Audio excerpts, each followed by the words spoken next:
Good morning sa inyo yung mga loads. Bali, pupunta tayo sa gilid ng ilog mga lodi. Kasi kanina kita tayo ng mga shell ng dukyang o di kaya binik. Binik sa Ilocano mga lods.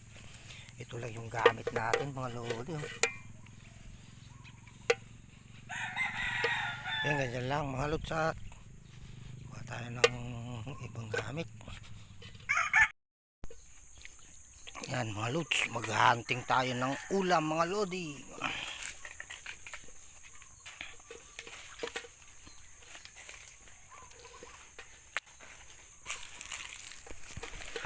Meron tayong nakita kasi dito mga lods. Ay, dito tayo sa ilog mga lodi. Ayan o mga lods. Bali meron na akong nakita dito na shell. Ayan o. Namatay sila mga lods. Sayang nga eh. Hindi natin nagapan. Kumuha sana tayo agad. Dami mga lodi. Dami pang buhay siguro dito. Ayan o. Patay na nga lang yung iba mga lodi kasi. Kung alam lang natin mga lods, marami pala dito. Sayang mga lods. Ayan o. Bali ito mga lods, shell. Kaya jackpot tayo mga lodi. May shell na. Meron pa tayong ulamin mga lods. Ayan o, ang dami o. Namatay lang sila dito sa taas mga lodi. Hindi sila nakababa. Ang daming patay o. Sayang mga lodi o. Kapal o. Masarap ulam to mga lods. Ayan o. Balik kukuha tayo ngayon dito mga lods. Ito yung gamit natin. Bumalik lang tayo at nakita natin. Kukuha sana tayo ng ibang ulam mga lods. Nakita natin to. Buti nakita natin. At tapos ito mga lods. Masarap din to mga lodi. Yung ganito. Tapos yung pag ano natin dito mga lods, double purpose to. Ito yung mga hindi sinasabi ng ibang magmamanok mga lodi. Ito yung sekreto para makatipid tayo sa ating alagang manok mga lods. Tapos ito mga shell na to. Yan. Ito hindi ko pa nakita sa YouTube mga lods, sa social media. Yung gumagawa na ito sa ating mga alagang manok. Hindi nila sineshare mga lods sa mga ibang vlogger dyan mga lodi. Pero sa atin i-share natin kung ano yung purpose sa ating manok to mga lods, mga shell. Kasi ang nakita ko lang, kasi pag wala tayo sa dagat mga lods, wala nang alternative na sinasabi na pang manok. Pag sa dagat na, kung malapit kayo sa dagat mga lods, maganda rin yun, mas maganda yun yung shell ng mga talaba. Yun, maganda rin yun.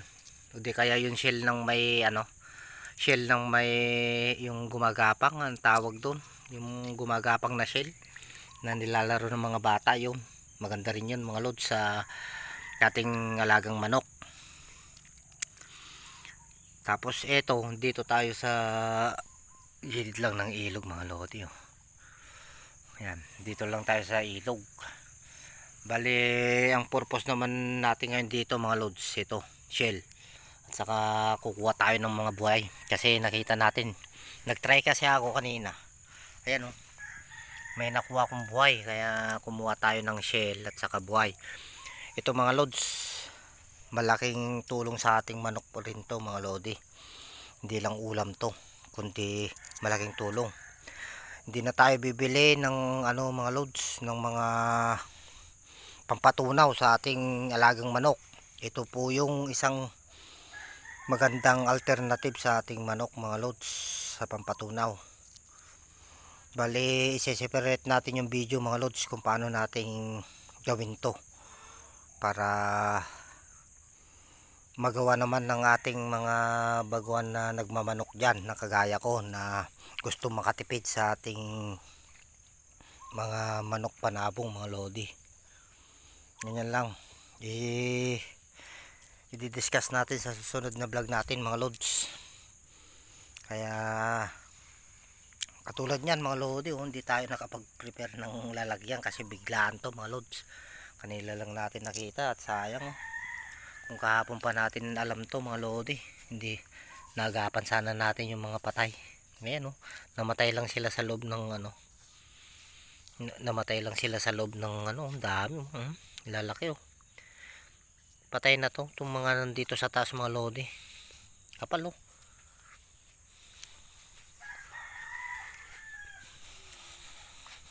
dami hanggang doon lang siguro. Tapos ito meron din itong mga suso nila mga lods.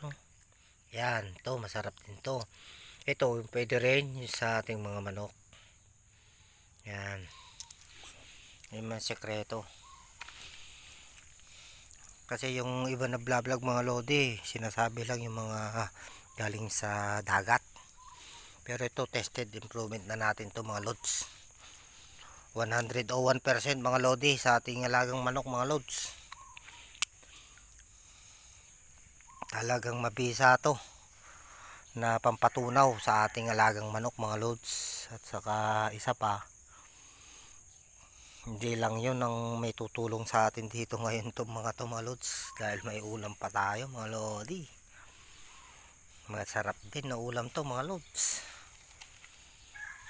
Sige, hanggang dito lang mga lods at tignan natin kung makakakuha tayo. Try natin mga lods. Dito na tayo sa may tubig mga lodi para sigurado tayong buhay yung makukuha natin. Kasi takot tayo sa linta mga lods.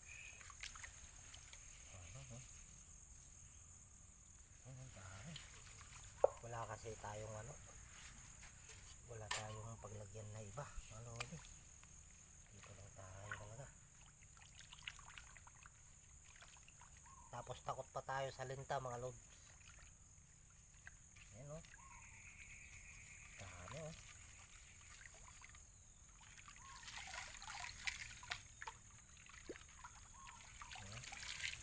isang ganunan lang mga lodi para tayong naghahunting ng nito, naghahunting ng tawag dito. Ganyan yung ganito yata ginagawa ng mga hunter ng gold. Sayang yung iba. Yan, dami mga lodi. Yan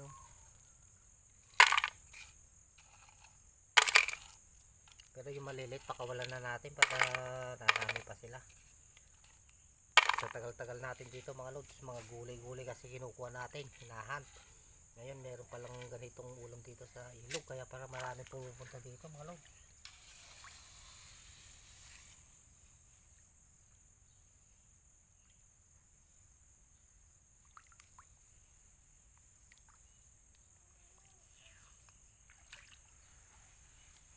Mas maganda sana yung ganyan.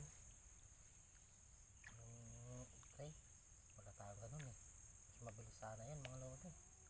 Matagal pa.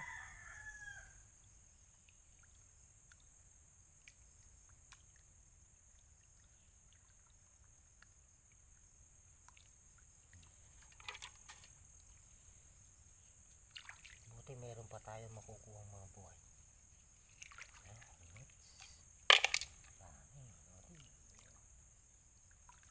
Matutuwa na naman yung mga bibigyan natin nito mga lods dahil marami naman. Mag-uwi tayo sa ili para matikman nila.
Tapos itong buhangin niya mga lods. Ayan o.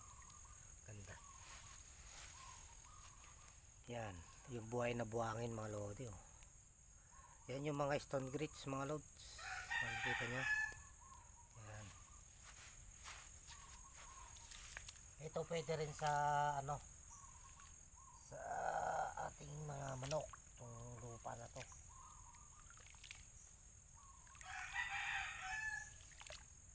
Kasi meron akong ano, nalaman sa matanda nun na mananabong na ito yung ginagamit niya kapag patunaw sa kanyang mga manok.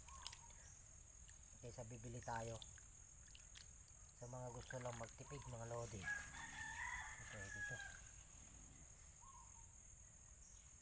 Bakit? Pwede ba nga po?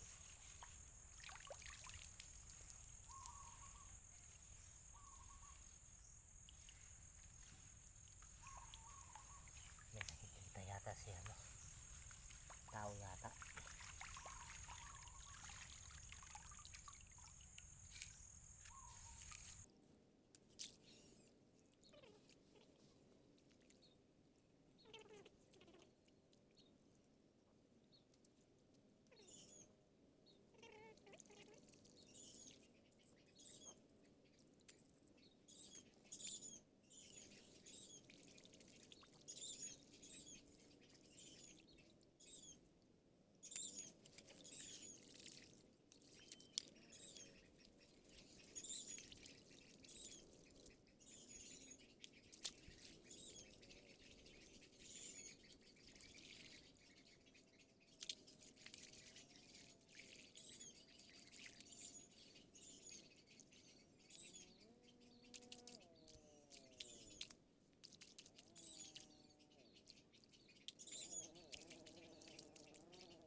Dami na. Tapos yung ano sana, mas maganda sana yung sakasak, sabi yung ano, yan natin. Sige mga lods, hanggang dito na lang at mahaba-haba na tong video natin mga lodi. At update ko kayo mamaya.